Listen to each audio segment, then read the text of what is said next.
అందరికీ నా నమస్కారాలండి. 9th క్లాస్ సంబంధించి టెక్స్ట్ బుక్‌లో ఉన్న ప్రతి లెసన్ కూడా మీకు ఇక్కడ ఇవ్వబడింది. Total question and answers, summary, ప్రతి లైన్ ఎక్స్‌ప్లెయిన్ చేయబడినటువంటి ప్రతి వీడియో ఇక్కడ మీకు ఇవ్వబడింది. అట్లానే ప్రతి యూనిట్‌కి సంబంధించిన గ్రామర్ అంశాలన్నీ కూడా డిస్కస్ చేయబడినాయండి. ఇవన్నీ కూడా మీకు ఒక్కొక్క కలర్‌లో కనిపిస్తున్నాయి. ఒక్కొక్క యూనిట్‌కి సంబంధించిన గ్రామర్ టాపిక్ అండ్ ప్రతిదీ కూడా మీకు చాలా యూస్ఫుల్గా ఉంటుంది. ఇప్పుడు మనం ఈ వీడియోలో క్లాస్ 9 CBSE టెక్స్ట్ బుక్లో పేజ్ నెంబర్ 108లో ఉన్న ఫియర్ నో మోర్, ఇక భయపడాల్సిన అవసరం లేదు, ఇక భయపడొద్దు అనేటటువంటి చిన్న పోయం ఒకటి ఉంది. రాసింది విలియం షేక్స్పియర్ రాశారు. పేజ్ నెంబర్ 108లో మీకు కనబడుతుంది. Class 9. Fear no more the heat of the sun. ఎండ దెబ్బకి మీరు భయపడాల్సిన అవసరం లేదు ఇక.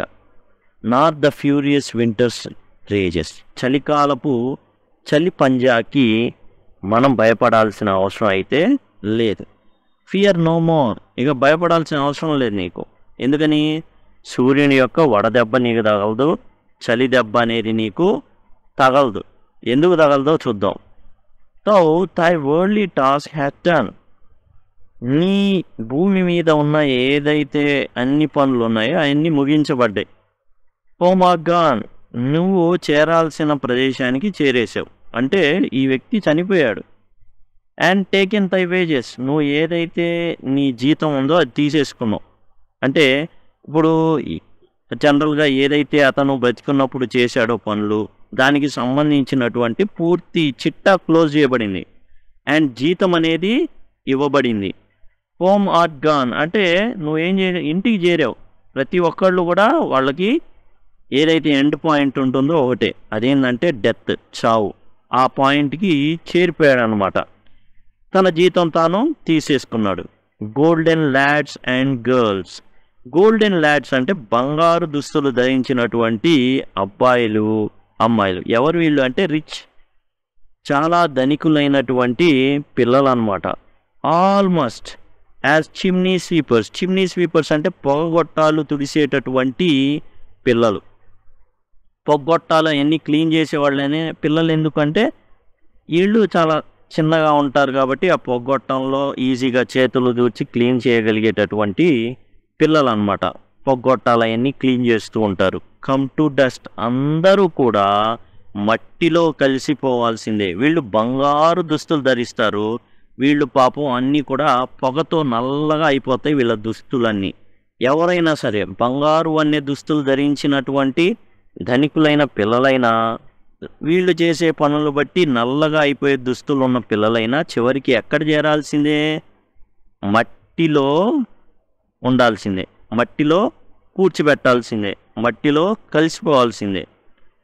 Fear no more the frown of the great. ఇక్కడ పనిచేసేటప్పుడు ఒక మాస్టర్ కింద పనిచేస్తాం. ఒక యజమాని ఉంటాడు. స్కూల్లో పనిచేస్తే హెడ్ మాస్టర్ అంటారు, కాలేజీలో పనిచేస్తే ప్రిన్సిపాల్ ఉంటారు. అట్లానే ఇంకో సంస్థలో పనిచేస్తే మేనేజర్ ఉంటాడు, ప్రొప్రైటర్ ఉంటారు. ఇట్లా ఎవరో ఒక మాస్టర్ అనే వ్యక్తి ఉంటాడు. అతని కోపాన్ని నువ్వు ఇక చూడాల్సిన అవసరం లేదు. Pass tyrant stroke. టైరెంట్ అంటే ఏంటంటే రాజు. మన ప్రజాస్వామ్యం కాబట్టి ముఖ్యమంత్రులు, ప్రధానమంత్రులు వీళ్ళు ఉంటారు, మంత్రులు, ఎమ్మెల్యేలు. వీళ్ళ యొక్క దెబ్బల్ని నువ్వు భరించాల్సిన అవసరం లేదు. ఎలా కొడతారు? వాళ్ళ చట్టాలతో కొడతారు. ట్యాక్సులు ఉంటాయి, వాటిని కట్టాల్సి ఉంటుంది. ఆ ట్యాక్సుల కోసం నువ్వు శ్రమించాల్సి ఉంటుంది. వాళ్ళు చేసిన చట్టాల వల్ల నువ్వు ఇబ్బంది పడాల్సి ఉంటుంది. అవన్నీ పోయినాయి. ఇప్పుడు నిన్నేం చేయలేవయి. Care no more to clothe and eat. ఏమి తిందుమా, ఏమి ధరించుకుందుమా అని నువ్వు బాధపడాల్సిన అవసరమే లేదు.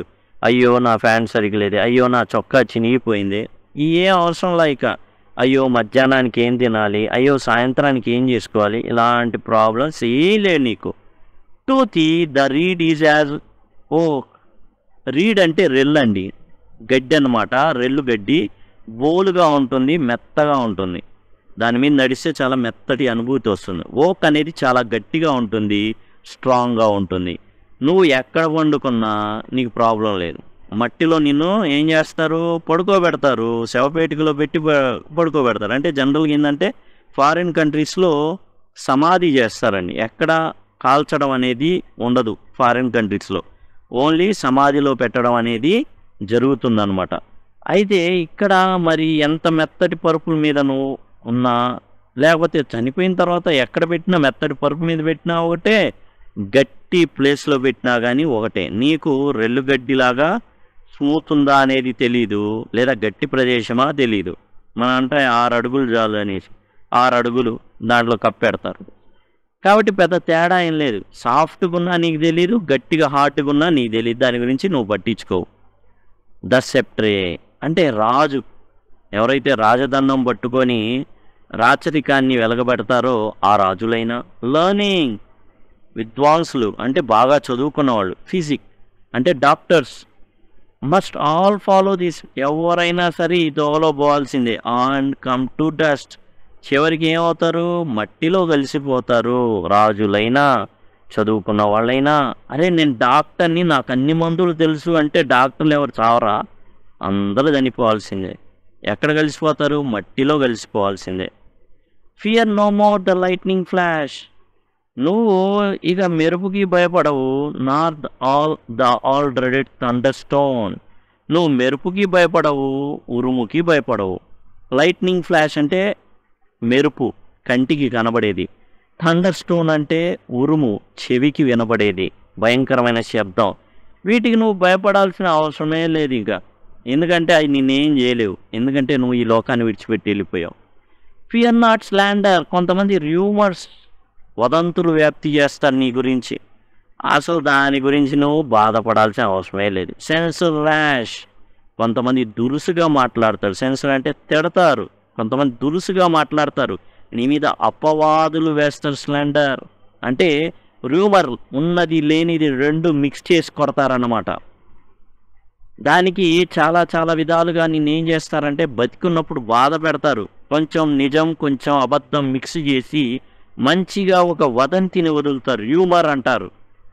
వదిలేస్తారు, నిన్ను బాధ పెడతారు. సెన్ష్యూర్ తిడతారు. ర్యాష్ దురుసుగా మాట్లాడతారు. వాటికి నువ్వు భయపడాల్సిన అవసరం లేదు. తో హ్యావ్ ఫినిష్ జాయ్ అండ్ మోన్. నీ బాధలు, మోన్ అంటే బాధతో పెట్టేటటువంటి మూలుగులు అనమాట. అండ్ జాయ్ ఆనందం, రెండు కంప్లీట్ అయిపోయినాయి. బాధలు ఉంటేనే సంతోషం ఉంటుంది. సంతోషంగా ఉన్నప్పుడే బాధ ఏంటో తెలుస్తుంది. బాధగా ఉన్నప్పుడే సంతోషం విలువ తెలుస్తుంది. కాబట్టి నువ్వు బాధలు సంతోషం అనే వాటిని కంప్లీట్ చేసేసావు. అయిపోయింది నీ లెక్క, చిట్టా కంప్లీట్. All lovers young. ప్రేమికులు ఉంటారండి, యువకులు. వాళ్ళకి వేరే ప్రపంచం తెలియదు. చావు ఉన్నదనే విషయం కూడా వాళ్ళు మర్చిపోతుంటారు. All lovers must consign to thee. ఎవరైనా సరే ప్రేమికులు గొప్ప ప్రేమ, గొప్ప ప్రేమ ప్రతిదాన్ని జయిస్తుంది అనేసి వెళ్ళేటటువంటి ఎవరైతే ప్రేమికులు ఉన్నారో వాళ్ళు కూడా ఈ త్రోవలోనే. All lovers must consign to thee. అందరు నీకు అప్పగింపబడతారు. అందరూ కూడా నీ చేతికి ఇవ్వబడతారు. ఎవరు తి అంటే డెత్, చావు. And come to dust. తర్వాత ఏం జరుగుతుంది? మట్టిలో కలిసిపోతారు. ప్రపంచంలో ఎంతోమంది ఉన్నారు, ఎన్నో కోట్ల మంది పుట్టారు, ఎన్నో కోట్ల మంది చనిపోవడం జరిగింది. వాళ్ళందరూ కూడా మట్టిలో కలిసిపోయారు. కాబట్టి అనవసరమైన వాటి గురించి బాధపడటం అనవసరం. ఎందుకంటే ఎవరిదైనా ఒకే వే. ఇది మనిషి మర్చిపోతుంటాడు. ఎవరైనా చావుని స్వాగతించాల్సిందే. చావు కూడా జీవితంలో ఒక భాగంగా చేసుకోవాల్సిందే. అయితే అది ఫుల్ స్టాప్. ఎవరైనా సరే అక్కడితో, ఎంత గొప్పవాడైనా, ఎంత నీచుడైనా, ఎంత మంచివాడైనా, ఎంత చెడ్డవాడైనా, చివరికి ఆల్ కమ్ టు డస్ట్. అందరూ కూడా మట్టిలో కలిసిపోవాల్సిందే. ఇక లవర్స్ అని కూడా కలిపారు. ఎందుకంటే లవర్స్ చాలా గొప్పగా దేన్నైనా జయిస్తుంది అనేసి అనుకుంటా ఉంటారు. వాళ్ళందరూ కూడా ఎవరికి అప్పగింపబడతారు? మరణానికి అప్పగింపబడతారు చివరికి. అండ్ అందరూ కూడా ఏమవుతారు? మట్టిలో కలిసిపోతారు. కాబట్టి దేనికి భయపడకూడదు అనేసి షేక్స్పియర్ గారు చెప్పడం జరిగింది. ఎండ దెబ్బకు భయపడాల్సిన అవసరం లేదు, ఎందుకంటే చనిపోయాడు కాబట్టి. చలి దెబ్బకి భయపడాల్సిన అవసరం లేదు, ఎందుకు చనిపోయాడు కాబట్టి. ప్రపంచంలో ఉన్న తన పనులన్నీ కంప్లీట్ అయిపోయినాయి. తన ఇంటికి తాను చేరాడు. అండ్ తన జీతం తాను తీసుకున్నాడు. ఎవరు? చనిపోయిన వ్యక్తి. బంగారు వన్నె దుస్తులు ధరించుకున్న పిల్లలు అలానే మసిబొగ్గుతో నింపబడిన పిల్లలు ఇద్దరు కూడా చనిపోతారు. వాళ్ళు మట్టికి చేర్చబడతారు. చనిపోయిన వ్యక్తి తన యజమాని యొక్క కోపాన్ని గురి కావాల్సిన పని లేదు. అట్లానే ఇక్కడ పాలించే వాళ్ళు వేసేటటువంటి దెబ్బలు, ట్యాక్స్లు ఇవన్నీ భయపడాల్సిన అవసరం లేదు. ఏం కట్టుకుంటామా, ఏం తింటామా అని భయపడాల్సిన అవసరం లేదు. ఆలోచించాల్సిన పని లేదు. తాను పడుకున్నది మంచి మెత్తని పరుపు మీద, లేకపోతే గట్టి కలప మీద. ఆలోచించాల్సిన పని లేదు. అలానే చావుకి ఎవరైనా ఒకటే, రాజులైనా, చదువుకున్న వాళ్ళైనా, మరి డాక్టర్లైనా అందరూ కూడా మట్టిలో కలిసిపోవాల్సిందే. చనిపోయిన వ్యక్తి మెరుపుకి భయపడాల్సిన అవసరం లేదు. ఉరుముకి దడవాల్సిన అవసరం లేదు. తన వైపు వస్తున్నటువంటి వదంతులు, తనపై వస్తున్నటువంటి ఏదైతే రూమర్స్, తిట్లు, దురుసుగా ప్రవర్తించే వాళ్ళు చాలామంది ఉంటారు. తమకే బలం ఉందని వాటన్నిటికీ వెరవాల్సిన పని లేదు. బాధలు, కష్టాలు, ఆనందాలు అన్నీ కూడా పూర్తయిపోయినాయి. ప్రేమికులైనా సరే చావుకు అప్పగింపబడతారు. వాళ్ళేం గొప్పవాళ్ళు కాదు. అండ్ వాళ్ళు కూడా మట్టిలో కలిసిపోతారు. ఇది షేక్స్పియర్ రాసినటువంటి పోయం అన్నమాట. మనకు పోయం కింద Teresa Kane says that she likes this poem. ఇది ఒక బుక్లో నుంచి తీసుకున్నారండి. From I like this poem. హే వెబ్ international year of the child 1979 ప్రకటించారు. ఇక పఫిన్ బుక్స్లో ఈ పేజ్ నెంబర్ 154లో 14 year oldsకి సంబంధించి ఇవ్వబడిన ఈ చిన్న వ్యాఖ్యానం అయితే మనకి ఇచ్చారు. అదేంటంటే తెరేసా కేన్ అనే అమ్మాయి చెప్తుందనమాట. తనకి ఈ పోయం అంటే చాలా చాలా ఇష్టం అని. Because it is so exhilarating. చాలా ఆనందాన్ని కలిగిస్తుందంట తెరేసా కేన్కి ఈ యొక్క పోయం అనేది. It sweeps me along in the splendid stormy words. ఇది చదువుతుంటే ఎట్లా ఉంటుందంటే ఒక తుఫాను ఎట్లా అయితే వస్తుందో అలా పదాలు అనేవి ఈమెని చుట్టుముడతాయట. And there is a quiet peaceful lagoon of the last 2 lines of each words. ప్రతి పద్యం, ప్రతి స్టాంజా ఏదైతే ఉందో పద్య భాగం, అందులో చివరి 2 లైన్లో మంచి మడుగు దగ్గర ప్రశాంతంగా హాయిగా సేద తీర్చేటటువంటి పదాలు ఉంటాయంట. ఏంటంటే ఎవరైనా మట్టిలో కలిసిపోవాల్సిందే. కొంతమందికి పిల్లలుగా కష్టాలు తెలియకపోవచ్చు, తల్లిదండ్రులు తెలియనీయకపోవచ్చు. పెద్దవాళ్ళైన తర్వాత కష్టాలు అనేవి ఉంటాయి. దానికి ఏంటంటే ఎవడైనా మట్టిలో కలిసిపోవాల్సిందే. సింపుల్. ఈ బాధలు, కష్టాలు బాధ పెట్టేవాడు ఉండడు, బాధపడేవాడు ఉండడు.